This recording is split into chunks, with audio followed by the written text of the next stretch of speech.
Once upon a time, in a kingdom filled with beauty and wonder, there lived a kind and beautiful girl named Cinderella. She was known for her grace and gentle nature, and her heart was filled with dreams of love and happiness. However, fate had dealt her a difficult hand. After the passing of her beloved parents, Cinderella found herself in the care of her wicked stepmother and stepsisters, who treated her as a servant in her own home. Despite the hardships, she never lost hope and clung to the belief that love could one day find its way to her.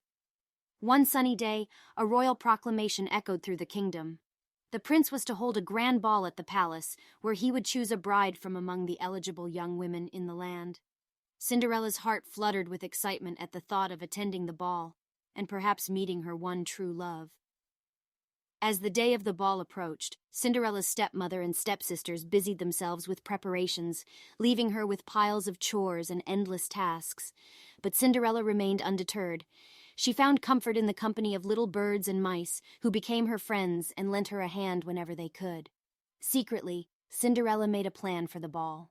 With the help of her friends, she crafted a gown of shimmering silk and lace, more beautiful than any dress she had ever seen. She knew that this was her chance to capture the prince's heart.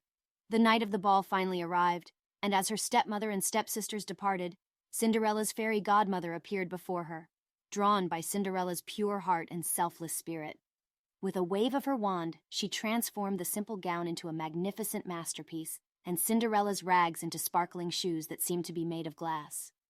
"You shall go to the ball, my dear, and remember to be true to yourself," the fairy godmother said with a gentle smile. As Cinderella arrived at the palace, she looked breathtakingly beautiful.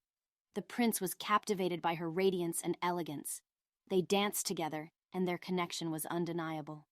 With every word they exchanged, they realized they were kindred spirits, and love blossomed between them. But as the night wore on, Cinderella remembered the fairy godmother's warning, and she knew she must leave before the magic vanished. With a heavy heart, she bid farewell to the prince and fled from the palace. In her hurry, one of her glass shoes slipped off, and she had no time to retrieve,